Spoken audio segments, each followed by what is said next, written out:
Hello viewers, welcome back to the new lesson. Today I am going to share an important essay written by Emerson, the American scholar. It is লিখেছেন Emerson. Emerson was a famous poet, essayist and lecturer of the United States. Are the American scholar হলো Emerson এর জনপ্রিয় একটি এসে যা তিনি 31 August 1837 সালে ফি বেটা কাপকা হার্ভার্ড কলেজে লেকচার দিয়েছিলেন। আর তার এই বক্তব্যকে বলা হয় আমেরিকান রেনেসাঁ এর তুর্য।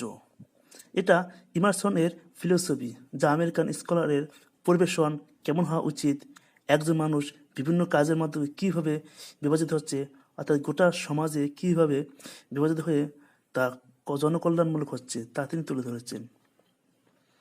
এই লেকচারে তিনি দেখিয়েছেন যে আমেরিকান সোসাইটিতে যারা হায়ার এডুকেটিভ অর্থাৎ পণ্ডিত, তাদের কাজ কর্মগুলো কেমন, তাদের চিন্তা ধারণা কেমন হতে পারে, তাদের উপর কী কী প্রভাব বিস্তার করতে পারে সেই ব্যাপারে তিনি আলোচনা করেছেন।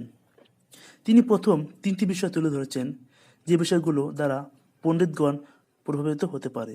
যেমন 1 নম্বরে নেচার। এই নেচারকে সোল হিসেবে বলা হয়, সোল।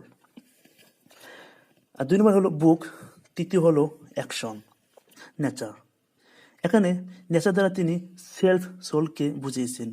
তিনি বোঝাতে চেয়েছেন একজন সুইডিশ বিখ্যাত ফিলোসফার আছে ইমানুয়েল সুইডেনবার্গ। ইমানুয়েল সুইডেনবার্গের একটি তত্ত্ব হচ্ছে নেচার এবং সোল আলাদা মনে হলেও আসলে এগুলো একই বিষয়, অর্থাৎ নেচার এবং সোলের সাথে একটা সম্পর্ক আছে এবং নেচার যেমন সার্কুলার প্রসেস দ্বারা, ঠিক তেমনই সোলও সার্কুলার প্রসেস দ্বারা কাজ করে।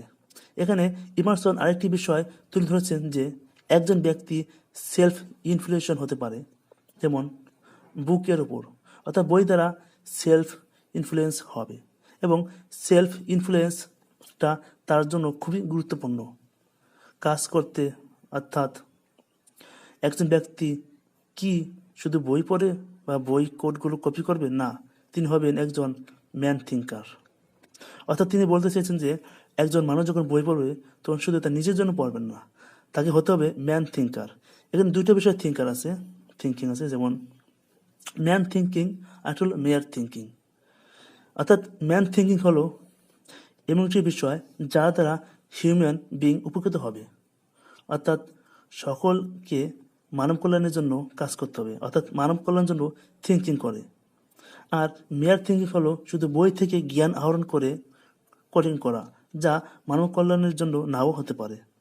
অর্থাৎ পার্থক্য হলো ম্যান থিঙ্কিং হলো সবার জন্য, অর্থাৎ জনসাধারণের জন্য কাজ করা, ভাবা ইত্যাদি। আর মেয়ার থিঙ্কিং শুধু নিজেদের জন্য কাজ করা, অর্থাৎ যেটা অর্জন করবে ঠিক ততটা সেভাবে কাজ করবে, এর চেয়ে বেশি হতে পারবে না, অর্থাৎ মানব কল্যাণে কোনো ব্যয় হতে পারবে না। তো ম্যান থিঙ্কিং হলো কোডিং আনকোডিং এর মধ্যে সীমাবদ্ধ থাকে না, বরং এর কার্যক্রমটা সমাজে প্রভাবিত হবে। অর্থাৎ যেমন ধরুন একজন ব্যক্তি যদি আনকনসিয়াস থাকে এবং সে যখন কনসিয়াস হলো, আর এই কনসিয়াস হওয়াই হলো তার অ্যাকশন, তার কাজ। অর্থাৎ আগে যে কাজ করতো তা ক্ষতিকর ছিল এবং সে কনসিয়াস হলো, এখন কারো ক্ষতি সে করে না। আর এটা হলো ম্যান কনসিয়াসের কারণে। অর্থাৎ যখন একজন মানুষের মধ্যে ম্যান থিঙ্কিং ডেভেলপ করে বা প্রবেশ করে তখন সে কাজের মধ্যে প্রবেশ করে, সমাজের উপকারের কথা ভাবে। এখন ইমারসন বলতে চেয়েছেন যে একজন আমেরিকান স্কলার যে শুধু বুক ওয়ার্ম, অর্থাৎ যে শুধু বই পড়বে বা বই পোকা হবে, সারাদিন শুধু বই পড়ে থাকবে, বই ছাড়া আর কিছুই বুঝতে পারবে না, তার কাজ শুধু বই পড়া, না সেটা নয়, বা সে শুধু একজন রোগা টাইপের লোক হবে সেরকম নয়।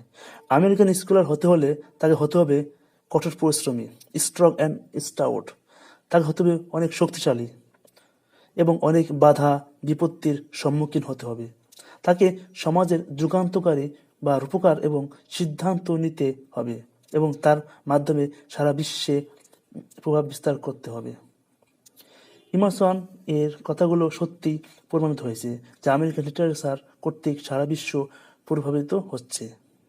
এমারসন একটি সুন্দর কথা বলেছেন যে কোনো ব্যক্তি পৃথিবীর সব কনসেপ্টকে তার নিজের মতো করে বর্ণনা করেছেন এবং পৃথিবীতে তার নিজের রঙে রাঙাবেন, তখন সে পৃথিবীর রাজা হবেন।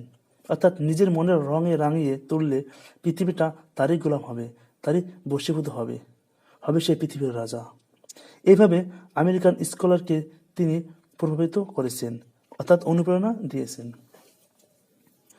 অর্থাৎ ইমারসন আরেকটি বিষয় উল্লেখ করেছেন যে বুক দ্বারাও মানুষ কি প্রভাবিত হতে পারে, কিন্তু সেই প্রভাবটা মেয়ার থিঙ্কার নাও হতে পারে। অর্থাৎ তিনি বলেছেন যে বই হবে আমেরিকান স্কলারের অবসরের সঙ্গী। যখন তার চিন্তা শক্তি শেষ হয়ে যাবে তখন তার কর্মশক্তি কাজ করবে।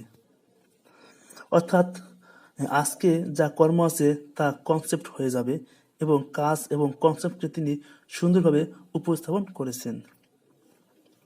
এরপর তিনি আমেরিকান স্কলারদের আরেকটি বিষয় বলেছেন যে আমেরিকানরা অ্যাকশন দ্বারা প্রভাবিত হবে। যেমন আমরা জানছি তিনটা জিনিস, একটা হলো কি বুক আছে, একটা নেচার আছে, আর একটা কি অ্যাকশন।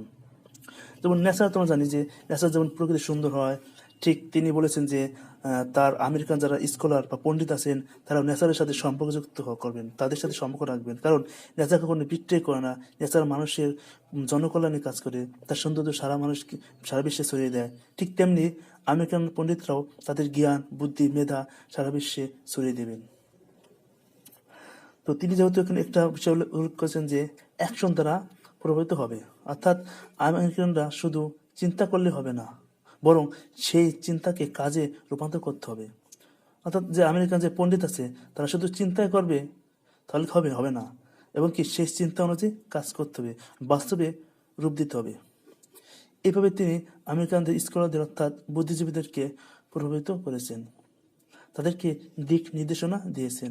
তিনি বলেছেন আমেরিকান সোসাইটিতে অর্থাৎ রাষ্ট্র কল্যাণের তন্ত্রে সবাই কাজ করতে হবে, অর্থাৎ গুরুত্বপূর্ণ ভূমিকা পালন করে। যেমন one man divided into many, অর্থাৎ মানুষ তার যে একজন থাকে না, তার কাজের মাধ্যমে অনেক হয়ে যায়।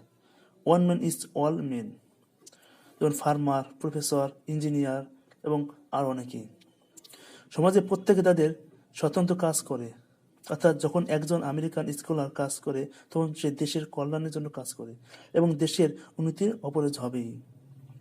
এরপর তিনি কিছু কাজের কথা বলেছেন যে কাজগুলো আমেরিকান স্কলার করলে দেশের কল্যাণতন্ত্রের ভূমিকা রাখতে পারবে। তিনি আরও বলেছেন আমেরিকান স্কলারদের কাজ করার মানসিক প্রস্তুতি নিতে হবে, তাকে অনেক বাধা বিপত্তির সম্মুখীন হতে হবে। তিনি অন্যের চিন্তা দ্বারা প্রভাবিত হবেন না, তার চিন্তাই হবে সর্বশ্রেষ্ঠ। তাকে পৃথিবীকে নিয়ন্ত্রণ করতে হবে, পৃথিবীকে পরিচালনা করতে হবে, তাকে কেউ নিয়ন্ত্রণ করতে পারবে না, সেই সব কিছু নিয়ন্ত্রণ করবে।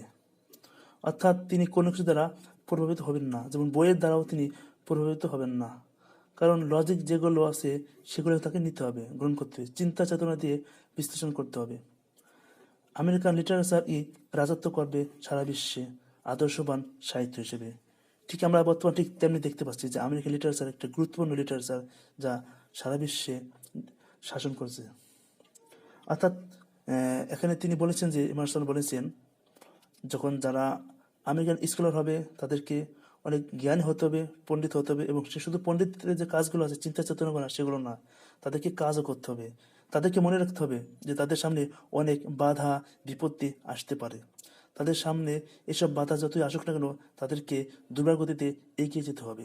তখন কি তারা তাদের যে রাজত্ব, তাদের যে ইচ্ছাগুলোকে সারা বিশ্বে বিস্তার করতে পারবে, অর্থাৎ সারা পৃথিবীকে তারা কন্ট্রোল করতে পারবে, তারা অন্যের দ্বারা প্রভাবিত হবেন না। এইগুলো তিনি তুলে ধরেছেন। তো viewers, thanks for being with me. See you with another new topic. Till then, have fun. All the best and requested to ... Allah Hafiz.